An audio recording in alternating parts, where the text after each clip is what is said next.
السلام علیکم ورحمۃ اللہ وبرکاتہ۔ الحمدللہ رب العالمین والعاقبۃ للمتقین والصلاۃ والسلام علی سید المرسلین صلی اللہ تعالی علیہ وسلم۔ تیری نسل پاک میں ہے بچہ بچہ نور کا، تو ہے عین نور تیرا سب گھرانہ نور کا۔ جب کسی نالائق آدمی پر مشہور ہونے کا خبر سوار ہوتا ہے تو وہ کسی نہ کسی عبقری شخصیت پر حملہ کرتا ہے، جیسا کہ ماضی بعد میں بھی ہو چکا ہے۔ ابھی فی الحال ایک کلپ آئی جس میں ایک بدبخت نے حضرت شیخ الاسلام المسلمین سید محمد مدنی اشرف کشف الجیلانی کچھوچوی مدظل علی و نورانی کی ذات پر نازیبا جملہ کہہ کر کے حملہ کیا، اور اس نے کہا اپنے اس کلپ میں کہ شیخ مدنی میاں نہ وہ ہمارے تھے نہ ہمارے وہ ہو سکتے ہیں، اور یہ دین کے لٹیرے ہیں۔ تو آئیے سب سے پہلے ہم اس بدبخت کے اس کلپ کو آپ کے سامنے رکھتے ہیں۔ آپ اس کلپ میں دیکھیے وہ کس طرح سے شیخ الاسلام کی بارگاہ میں نازیبا جملہ کس رہے ہیں۔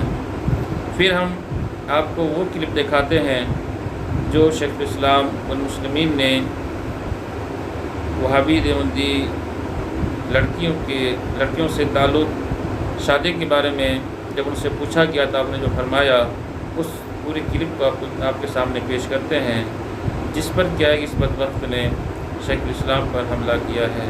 تو آئیے ہم پہلے اس بدبخت کے اس کلپ کو رہ گیا۔ ان میں سے کوئی کہہ رہا ہے کہ رام اور کرشن جو تھے وہ ہمارے نبی صلی اللہ علیہ وآلہ وسلم کی طرح تھے، اور کوئی کہہ رہا ہے کہ ہمارے باپ دادا سارے ہندو تھے، اور کوئی مورتی کے سامنے کھڑا ہو کر فوٹو کھنچوا رہا ہے، اور ان کے بارے میں مسئلہ ہی واضح نہیں ہوا ہے مدنی میاں صاحب کا۔ یہ تو بالکل 2 اور 2 4 کی طرح واضح ہے کہ یہ کبھی نہ ہمارے تھے اور نہ کبھی ہمارے ہو سکتے ہیں۔ یہ صرف ایمان کے لٹیرے ہو سکتے ہیں، اس کے علاوہ کچھ بھی نہیں ہو سکتے۔ اس لیے مسلمانوں، آپ اپنے ایمان کو محفوظ رکھیں اور اپنے ایمان کو خود بچائیں۔ آئیے آپ کو شیخ الاسلام کی وہ کلپ دکھائیں کہ جب ان سے پوچھا گیا کہ سنی لڑکا کا نکاح وہابی لڑکے کے ساتھ کرنا کیسا ہے، تو شیخ الاسلام نے جو جواب دیا آپ اس کو غور سے سنیں، دوسروں تک بھی شیئر کریں تاکہ سب کو معلوم ہو جائے، اور جنہوں نے اب تک ہمارے اس چینل کو سبسکرائب نہیں کیا وہ سبسکرائب کر لیں۔ سنی لڑکا وہابی کی لڑکی سے نکاح کر سکتا ہے، یا اور اگر نکاح پڑھانے والا وہابی ہو تو اس کا کیا؟ اصل میں مسئلہ پیچیدہ یہ ہے کہ ابھی یہ مسئلہ ہی واضح نہیں ہوا کہ سنی کون ہے وہابی کون۔ یہ عوام کے سمجھنے کی بات نہیں۔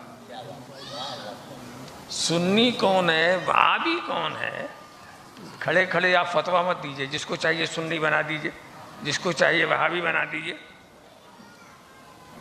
سمجھا؟ عام طور سے جن کو وہابی کہا جاتا ہے، میرے نزدیک انہوں نے عبد الوہاب کی کوئی کتاب پڑھی ہی نہیں اور وہابی ہو گئے۔ جن کو کہا جاتا ہے وہ زیادہ سے زیادہ درجے میں گمراہ ہیں، اور ان کو کسی معنی میں کافر نہیں کہا جا سکتا۔